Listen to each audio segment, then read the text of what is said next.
जय श्री राम भक्तों स्वागत है आपका हमारा चैनल देववाणी में। भक्तों, आपको हमारी कथाएं कैसी लगती हैं हमें कमेंट करके ज़रूर बताएं। भक्तों, हमारी कथाओं को लाइक अधिक से अधिक करें, इन्हें शेयर करें और हमारे चैनल को अधिक से अधिक सब्सक्राइब करें। भक्तों, आपसे एक गुजारिश है, हमें इंस्टाग्राम पर फॉलो करें जिसका लिंक डिस्क्रिप्शन में दिया गया है। तो चलिए शुरू करते हैं आज की कथा। जय श्री राम भक्तों, आज हम कथा श्रवण करेंगे माँ बेटी की चतुराई। बहुत दिन पहले एक गांव में एक गरीब स्त्री रहती थी। एक छोटी सी लड़की को छोड़कर उसके और कोई नहीं था। यह लड़की बड़ी सुंदर और भोली थी, इसलिए हर आदमी उसे बहुत प्यार करता था। एक दिन स्त्री ने थोड़े से गेहूं एक थाली में डालकर सुखाने के लिए धूप में रख दिया और लड़की से उसके रखवाले करने को कहा। लड़की थाली के पास बैठ गई और चिड़िया को उड़ाने लगी। अभी उसे गेहूं की रखवाली करते थोड़ी ही देर हुई थी कि एक बड़ा विचित्र कबूतर उड़ता हुआ वहां आया और थाली के पास बैठ गया। लड़की ने उसे आश्चर्य से देखा। ऐसा कबूतर उसने पहले कभी नहीं देखा था। इस कबूतर के पंख सोने के थे और चोंच चांदी की थी और पैर तांबे के थे। कबूतर ने वहां आते ही हंसना और गेहूं खाना शुरू कर दिया। जब लड़की ने देखा तो उसकी आंखों में आंसू आ गए। उसने चिल्लाकर कहा, इन गेहूं को मत खाओ, मेरी माँ बहुत गरीब है, उसके लिए ये गेहूं बहुत ही कीमती हैं। सोने के पंख वाले कबूतर ने बड़े स्नेह के साथ लड़की की ओर देखा और कहा, तुम बहुत भोली और अच्छी लड़की हो, मैं तुम्हें इन गेहूं की कीमत दे दूंगा। तुम कल सुबह सूरज निकलने से पहले गांव के बाहर बड़े पीपल के पास आ जाना, मैं तुम्हें वहां कुछ दूंगा। यह कहकर कबूतर वहां से उड़ गया। लड़की बहुत खुश हुई। वह सारे दिन और सारी रात इसी विचित्र कबूतर के बारे में सोचती रही। दूसरे दिन सूरज निकलने से पहले ही वह पीपल के उस पेड़ के नीचे पहुंच गई। जब उसने निगाह उठाकर उस पेड़ के ऊपर की पत्तियों के बीच में झांका तो उसके आश्चर्य का ठिकाना नहीं रहा। घनी पत्तियों वाले उस पेड़ की चोटी पर सोने का एक छोटा सा महल बना हुआ था। यह महल बहुत सुंदर था और अंधेरे में भी जगमगा रहा था। लड़की बहुत देर तक वहां खड़ी उसे देखती रही। जब कबूतर सोकर उठा तो उसने अपने महल की खिड़की से मुंह बाहर निकाला और कहा, ओह, तो तुम आ गई हो, तुम्हें ऊपर आ जाना चाहिए था। लेकिन ठहरो, मैं नीचे सीढ़ी लटकाए दे देता हूँ।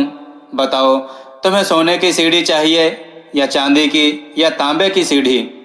लड़की ने कहा, मैं गरीब माँ की बेटी हूँ, मैं तो सिर्फ तांबे की सीढ़ी लटकाने को कह सकती हूँ। लेकिन लड़की को यह देखकर आश्चर्य हुआ कि कबूतर ने सोने की सीढ़ी लटका दी और वह उस पर चढ़कर सोने के महल में पहुंच गई। ये जो महल बाहर से देखने में छोटा सा लग रहा था, अंदर पहुंचने पर वह बहुत बड़ा और विचित्र सा प्रतीत हो रहा था।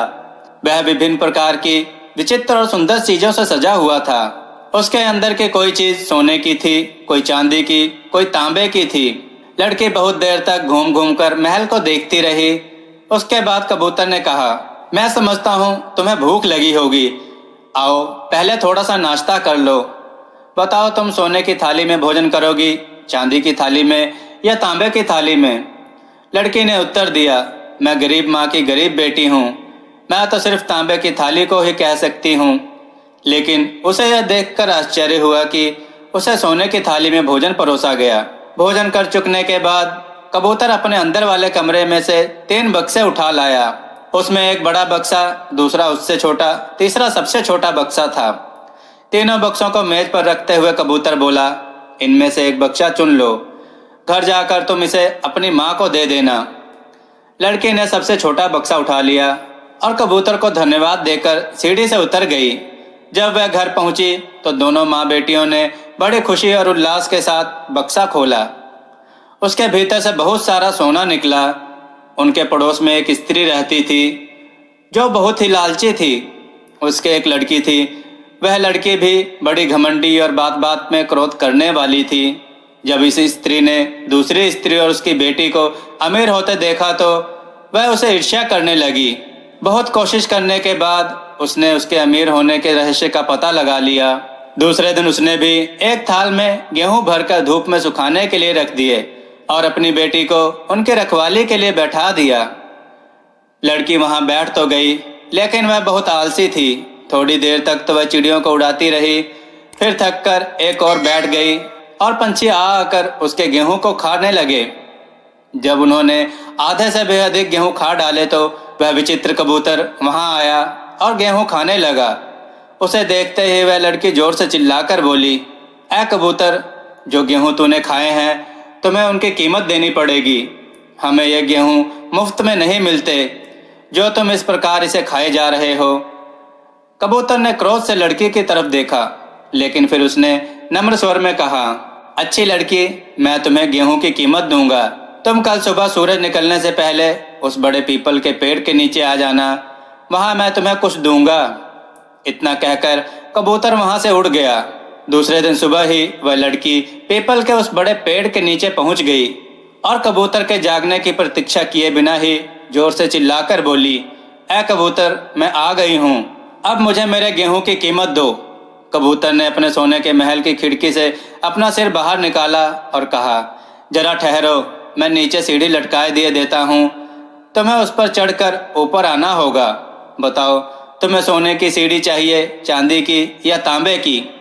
लड़की ने तुरंत ही कहा, तांबे की सीढ़ी पर चढ़ने से तो मेरे हाथ छिल जाएंगे, मुझे तो सोने की सीढ़ी चाहिए। लेकिन लड़की को यह देखकर आश्चर्य हुआ कि कबूतर ने उसके लिए तांबे की सीढ़ी लटकाई। उसी सीढ़ी पर चढ़कर लड़की कबूतर के सोने के महल में पहुंच गई। उसके वहां पहुंचते ही कबूतर ने पूछा, तुम्हें भूख लगी होगी, पहले थोड़ा नाश्ता कर लो। बताओ, तुम सोने की थाली में भोजन करोगी, चांदी की थाली में भोजन करोगी या तांबे की थाली में तुम्हें भोजन परोस कर दूं? लड़की ने उत्तर दिया, मैंने तो तांबे की थाली में कभी भोजन नहीं किया, मुझे तो सोने की थाली ही चाहिए। लेकिन उसे यह देखकर निराशा हुई कि उसे तांबे की थाली में ही भोजन परोसा गया। भोजन कर चुकने के बाद कबूतर अपने अंदर वाले कमरे में से 3 बक्से उठा लाया। उनमें से एक बक्सा बड़ा था, दूसरा उससे छोटा और तीसरा उससे भी छोटा था। तीनों बक्सों को मेज पर रखते हुए कबूतर बोला, इनमें से एक बक्सा चुन लो, घर जाकर तुम इसे अपनी माँ को दे देना। लालची लड़की ने सबसे बड़ा बक्सा उठा लिया और कबूतर को धन्यवाद दिए बिना ही सीढ़ी से उतर गई।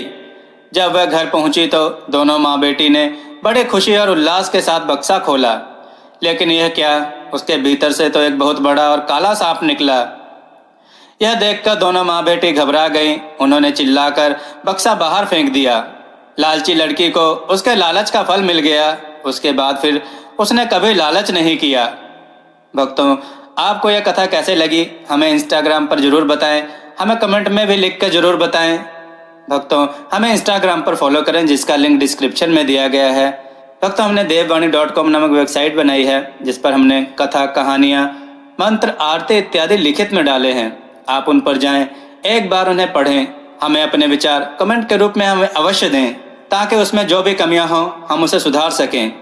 जय श्री राम। भक्तों, देववाणी की तरफ से आप सबका बहुत बहुत धन्यवाद कि आप सब ने हमारे चैनल को बहुत सहयोग दिया और हमारी वीडियो को बहुत पसंद किया, जिस वजह से हमें YouTube की तरफ से ज्वाइन बटन का ऑप्शन मिला, जहां पर आप हमें ज्वाइन बटन पर क्लिक करके हमें ज्वाइन करें, जिसके लिए आपको 29 रुपये या 59 रुपये का चार्ज देना पड़ेगा। जो हमें ज्वाइन करेगा उन्हें हम कई तरह की सुविधाएं देंगे और उनके कमेंट्स का जवाब देंगे।